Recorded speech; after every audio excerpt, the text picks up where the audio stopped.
Today we will discuss how the First World War began. Subscribe to the channel and like the video.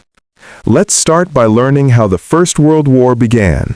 For 4 years, from 1914 to 1918, World War I raged across Europe's western and eastern fronts after growing tensions, and then the assassination of Archduke Franz Ferdinand of Austria ignited the war.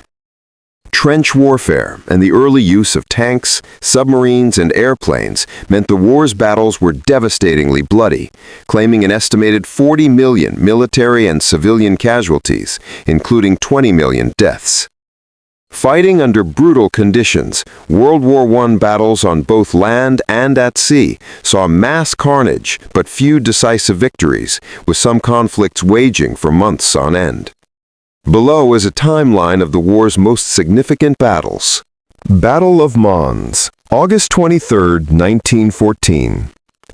The first European clash since 1815's Battle of Waterloo, the Battle of Mons takes place in Mons, Belgium, with a British expeditionary force that numbers about 75,000, fighting an estimated 150,000 Germans in an attempt to hold the Mons-Conde Canal. In the final of 4 battles of the frontier held in the first weeks of World War I, the British forces are overpowered and forced to retreat, handing the Germans a strategic victory. Some 1,600 British and 5,000 Germans casualties are reported. Battle of Tannenberg, August 26 to August 30, 1914. Dubbed the Battle of Tannenberg by the victorious Germans in revenge for the 1410 conflict in which the Poles crushed the Teutonic Knights, this would be the country's biggest win against Russia along the Eastern Front. The battle begins with Russian armies attacking German troops in German East Prussia, now Poland, from the south and the east, which at first works. But after intercepting unencrypted radio messages from the Russians, the Germans are able to reorganize their strategy, forcing the Russians into retreat. The Germans pursued the Russians, essentially annihilating the armies, with 30,000 casualties and more than 90,000 taken prisoner. First Battle of the Marne, September 6 to 12, 1914. The First Battle of the Marne marks an Allied victory about 30 miles northeast of Paris, where the French army and British expeditionary force stopped Germany's swift advance into France. With an exhausted and weakened German force that had sent nearly a dozen divisions to fight in East Prussia and Belgium, the German First Army faces a counterattack and is forced to retreat to the lower Aisne River, where the first trench warfare of the conflict begins. First Battle of Ypres, October 19 to November 22, 1914. In what would become known as the Race to the Sea, the First Battle of Ypres begins, the first of 3 battles to control the ancient Flemish city on Belgium's north coast that allows access to English Channel ports and the North Sea. The massive conflict, involving an estimated 600,000 Germans and 420,000 allies, continues for 3 weeks until brutal winter weather brings it to an end. Typical of so many World War I battles, both sides engage in trench warfare and suffer massive casualties, but neither makes significant gains. Battle of Dogger Bank, January 24, 1915. After decoding intercepted German messages, the British Brand Fleet attacks the German Kaiserliche Marine in the North Sea, sparking the Battle of Dogger Bank. The smaller German squadron retreats, but can't outrun the British. Long-range gunfire ensues, but while the German SMS Blücher cruiser is sunk, the British HMS Lion is severely damaged. Battle of Verdun, February 21 to December 18, 1916. The Battle of Verdun becomes World War I's longest single battle. It lasts nearly a year as the French army fends off a surprise German offensive that causes mass losses on both sides, with more than 600,000 total casualties. In an attempt to cripple France's part in the war and cause a massive blow to its army's morale, the Germans choose to attack the fort of Verdun along the banks of the Meuse River. The Germans make advances in the bloody conflict until July, when their offensive is called off. The French then begin retaking the stronghold, and, as winter sets in and the First Battle of the Somme rages, the Verdun fighting finally comes to an end. Battle of Gallipoli, February 19, 1915 to January 9, 1916. In modern warfare's first major beach landing, the Gallipoli campaign sees British and French troops invading the Ottoman Empire at the peninsula of Gallipoli in the Dardanelles Straits, now western Turkey. The invasion is an effort to control the sea route and seize Constantinople. With Western Front fighting stalled, the Allied forces intend the attack to be a swift victory, but ultimately withdraw, suffering some 180,000 casualties, including more than 28,000 Australian soldiers. Battle of Jutland, May 31 to June 1, 1916. World War I's biggest naval conflict, the Battle of Jutland off the coast of Denmark, marks the first and only showdown between German and British battleships. After German forces attack the Royal Navy, 250 ships and 100,000 men take part in the bloody fight, with both sides losing thousands of lives and several ships. Although there is no clear victor, Britain is able to secure North Sea shipping lanes and continue a blockade of German ports. This blockade proves pivotal to the Allies eventually winning the war. During one of history's bloodiest battles, on the first day alone of the First Battle of the Somme, British forces suffer more than 57,000 casualties, including 20,000 deaths, as they attempt to overrun German trenches and are easily gunned down. The Allies soon change tactics in their attempt to fight back the Germans on the Western Front along the Somme River in France, but make minimal breakthroughs over a nearly 5-month period.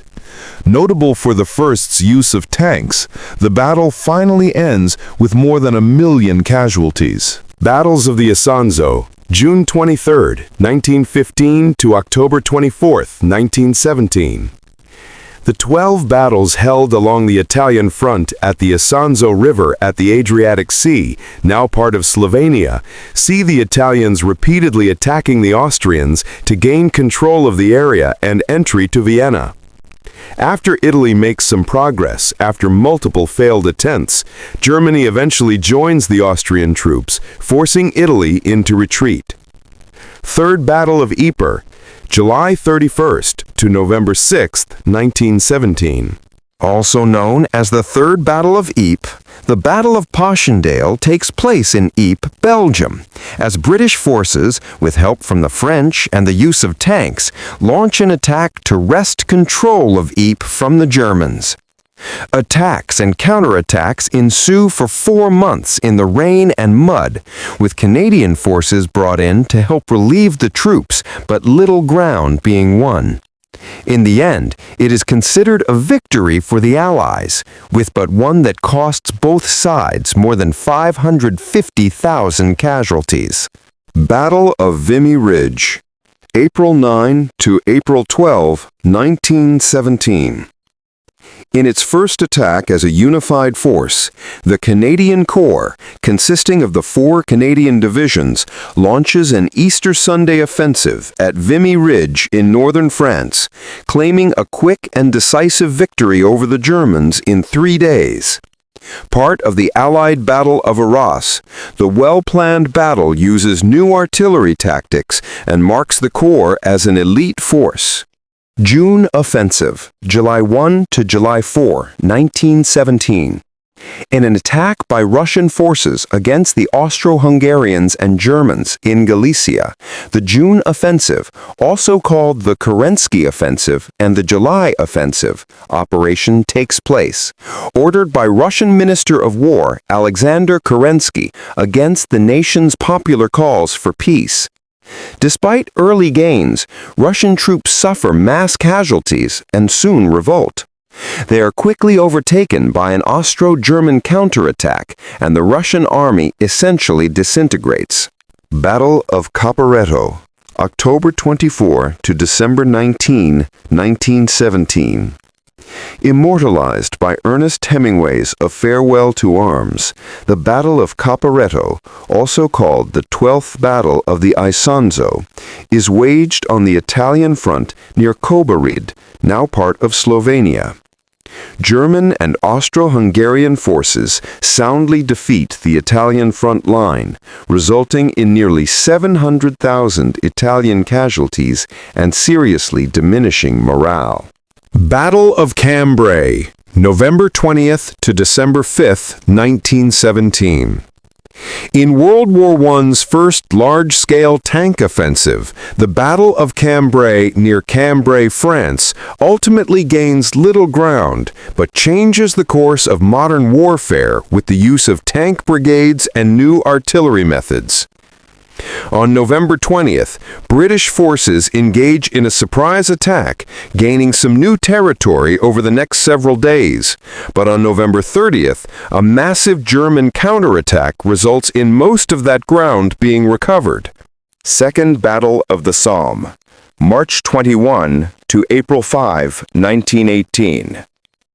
Fought along the Somme River basin in France, the Second Battle of the Somme is launched by the Germans hoping to capitalize on the Russian army's collapse and attacking British trenches with gas and artillery fire. The British are forced into retreat, and the Germans win their biggest single territorial gain along the Western Front since the war's onset. But within a week, the Allies regroup and the German offensive begins to lose steam and is eventually halted. Ludendorff Offensive, March 21 to July 18, 1918. Also known as the Ludendorff Offensive, the 1918 Spring Offensive begins with the Germans launching a string of attacks along the Western Front in hopes of winning the war before U.S. troops can join the Allies. Despite making successful advances in 4 attacks, the territory they retake or newly control doesn't lead to strategic gains. With the American forces arriving in July, a counteroffensive and exhausted soldiers, the Germans, while claiming victory, are badly weakened. Second Battle of the Marne, July 15th to 18th, 1918. In their last offensive attack of the war, the Germans strike Allied troops near the Marne River in France's Champagne region in a diversionary attempt to lure them from a separate planned attack in Flanders. But fooled by a set of false trenches implemented by the French, the Germans are met by heavy fire and a counterattack by French and American troops as they approach the actual front lines and are forced to retreat. Battle of Amiens, August 8th through 11th, 1918. The opening attack of what would become to be called the 100 Days Offensive, the Battle of Amiens sees one of the most successful advances of World War I, with Allied troops securing more than 8 miles in the conflict's first fog-covered day, later called the Black Day of the German Army by General Erich Ludendorff. Catching the Germans by surprise, the Allies attack with the help of 2,000 guns, 1,900 planes, and 500 tanks, causing large-scale German casualties and a fatal blow to morale. Battles of the Meuse-Argonne, September 26th to November 11th, 1918. More than 1 million American soldiers take part in the battles of the Meuse-Argonne in France's dense forest of Argonne and along the Meuse River, making it the American Expeditionary Force's biggest World War I operation. It would leave 26,000 Americans dead, with 120,000 plus casualties, the deadliest battle in U.S. history. Joined by the French and aided by tanks and U.S. Air Service planes, the Allies captured tens of thousands of German prisoners, and after 4 months, Germany finally cedes, beginning its last retreat. Battle of Cambrai, September 27th to October 11th, 1918. As part of the 100 Days Offensive, British and Canadian Corps forces strike a decisive victory in Cambrai in northern France, which had been held by Germany since 1914. Surrounded, exhausted, and with disintegrating morale, the Germans face the certainty that the war has been lost.